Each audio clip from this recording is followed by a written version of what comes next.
Hello, dear students. Today is the last topic of Module 8, and I am going quickly a thorough review of Unit 8 called Good Citizens.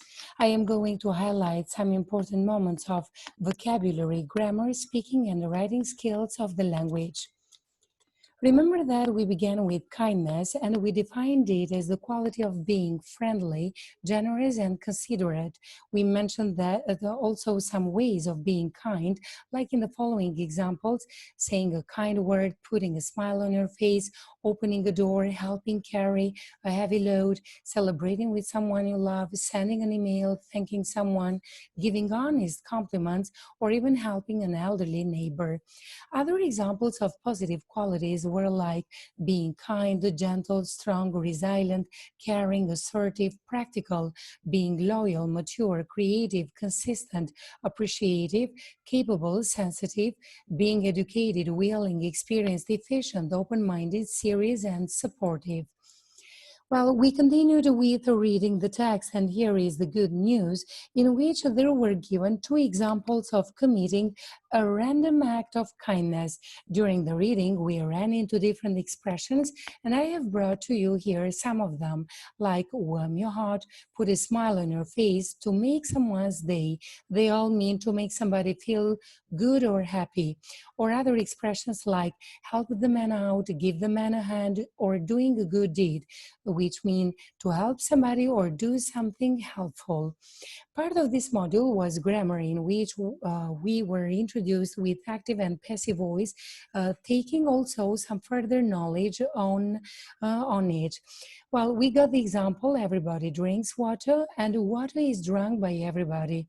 Both the sentences mean the same, but as we can read, the first one is an example of active voice, since we can see that the subject does the action, whereas the second example is a passive voice one, and we can see that the subject receives the action. So we can use passive rather than active when in those situations when we are more interested in the action itself rather than the person who does it. Well, in addition to the fact that we form the passive voice by the auxiliary verb to be in its appropriate tense, followed by the past participle of the main verb, remember that different tenses have got different forms in passive voice. Let's read together. As you can see, there are given a list of tenses followed by their examples and their structures. Present simple. It is made from oil, garlic, and salt. Present continuous. The whole is being painted this week. Past simple. John Kennedy was assassinated in 1963. Past continuous. The signs were being put up last week. Present perfect. Oranges have been grown here for centuries. Past perfect. When he got home, he found that his flat had been burgled. Future simple. The work will be finished next week. To ask questions in the passive, we follow the same rules as for the statements, keeping in mind that the verb is in the interrogative form. Let's read together. Have they answered the letter yet? Now, this is an example of active voice in question. And has the letter been answered by her yet? This is an example of passive voice as a question. And we can see that the agent is put in brackets depending on the situation, if we want to highlight, if we want to mention it or a no. When we want to find out who or what performed an action, the passive question is who by or what by, like who was the film directed by. Another moment was when we read the extract from the book with the same title, The Curious Incident of the Dog in the Night Time. The book was written by Mark Haddon, a British writer, and published in 2003. It tells the story of a 15-year-old boy, Christopher Booney, who has Asperger's syndrome, a form of autism. However, the book is not about autism. It is a mystery story in which Christopher sets out to discover who murdered a dog. The book won 17 book prizes. During the reading, we underlined some expressions which I have brought to you together with their meaning, like squat down beside somebody, to sit in a low or crouching position with the legs drawn up closely beneath or in front of the body. Put your arms around somebody, to hug someone by showing your love or friendship, or also it also means to protect or defend someone or something. Make a noise. It means to talk about something, often used to suggest that the things being said are not sincere or effective. To complain about something is another meaning of that, while hold something against your ear, to physically press one thing against another. Take hold of somebody's arm. It means to start holding someone or something, and lift somebody onto their feet, to pick or raise someone up.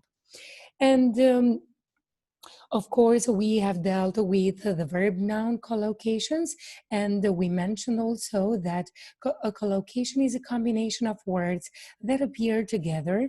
It refers to how words go together or form a fixed relationship. We use collocations all the time in English, so learning and using them will make you sound more natural. So I do advise you to practice and apply them in your English language. Let's read some of them.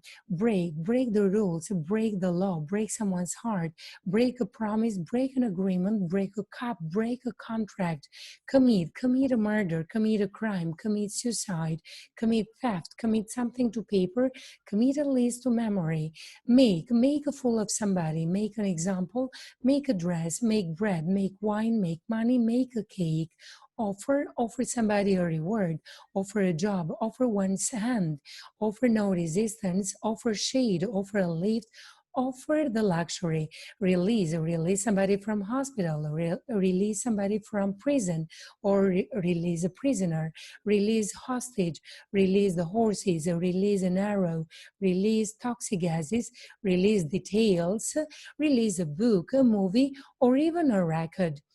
Another moment of grammar was the causative form.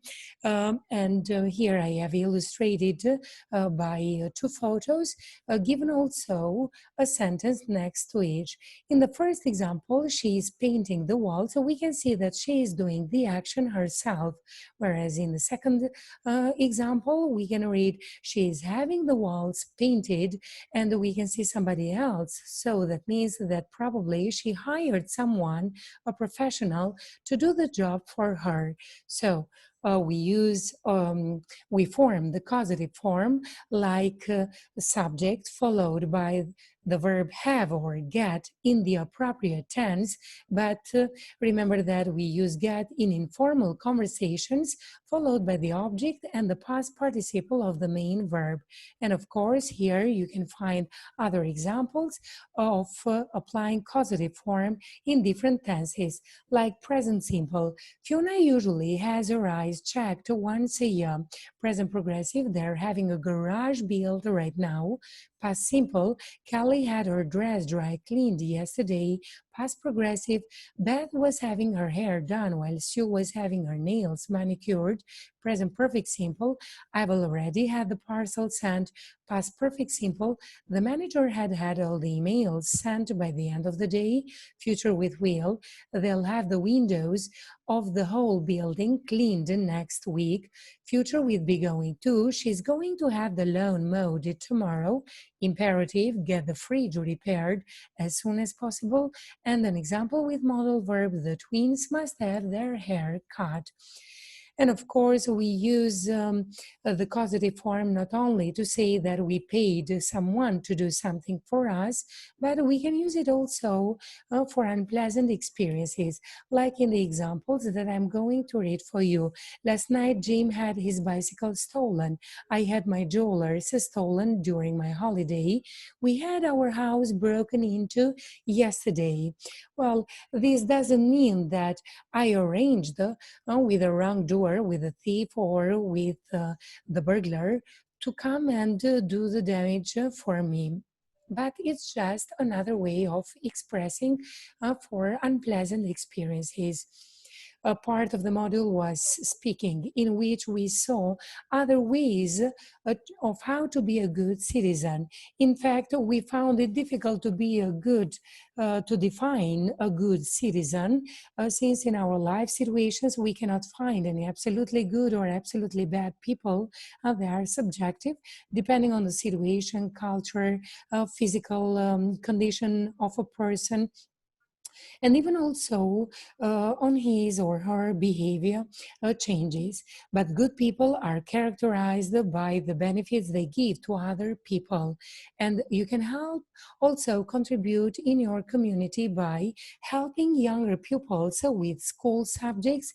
You can help the elderly in your community, or you can raise money for charity. Speaking always comes with a bank of expressions. And if you want to talk about your skills and interests, you can express yourself like, teaching isn't my thing at all. You're really good at maths or swimming. I'm not patient enough. I'd rather visit an elderly person. I'm really into vintage clothes. While giving and explaining an opinion, you can say, in my opinion, what I mean is, in fact, to be honest, I think or I don't think. Talking about advantages and disadvantages, of course, offer you a variety of other expressions, like there are a lot of advantages and disadvantages. One or another benefit is that the main advantage of voluntary work is that there are drawbacks to. One of the main disadvantages of voluntary work is that, or another disadvantage of voluntary work is that. And we took the example of doing voluntary work. Of course, it comes with its pros and cons. Let's read some advantages of doing voluntary work. You can make new friends and contacts. You can increase your social and relationship skills. Volunteering helps counteract the effects of stress, anger, and anxiety. Volunteering provides a sense of purpose, and volunteering helps you stay physically healthy. On the other side, of course, it's got some disadvantages. Let's read them. Depending on the type of work you're doing, volunteering can be time consuming. You're not receiving any monetary compensation for your time, which means that you are still dependable on someone else's finances. And having to work with someone you find difficult can be stressful. Volunteering in certain settings could put a strain on your emotional, mental, and physical health. And the last topic of this module was about how to write an opinion essay in which you present your opinion on a particular topic. We mentioned that an opinion essay is part of an argumentative writing. And uh, we already know the layout of an essay, like the introduction part, main body, and the conclusion. But here I have brought to you some helpful techniques of how to make your writing an interesting or captivating one. Let's read for the introduction part. You can introduce the topic and give a clear statement of your main idea. You can provide an anecdote, a question, or a surprising statement or fact. You can provide background information to explain the issue in detail. And your thesis statement at the end presents your point of view. Before we continue with the main body, remember that you should use a different paragraph for each point you make. Begin each paragraph with the topic sentence, which summarizes the main idea of the paragraph. The main body can consist of 2 to 3 paragraphs. So, use the topic sentence for each and back it up with supporting arguments. Explain your viewpoints and provide the reasons and examples. And in the conclusion part, you can restate your opinion, write comments to reinforce your point of view. Make sure you do not provide new concepts, otherwise it requires you to continue the essay and not to end it up. Include a final comment which leaves the reader with something to think about. And when we mention writing, of course, this always goes with the application of useful phrases or linking words. To express your opinion, you can use expressions like, in my opinion, in my view, personally, I think, I believe that, I feel strongly that, to my mind, it seems to me that, as far as I'm concerned, I couldn't agree anymore. At giving facts, you can use it's a fact that it is true that it is widely known that while for reasons and results, you can use as a result, therefore, the main reason. Another reason is for addition or to add points. You can use in addition, moreover, what is more, furthermore, besides, in the first place, to start, to begin with, when we want to list and add points. Secondly, thirdly, finally, at giving opposing viewpoints, you can use, however, it can be argued that, on the other hand, while for conclusion, you can apply a lot of diverse expressions or linking words like in conclusion, to sum up, to conclude, lastly, finally, all in all things considered, taking everything into account, and so on. And here we have come in the end of this presentation.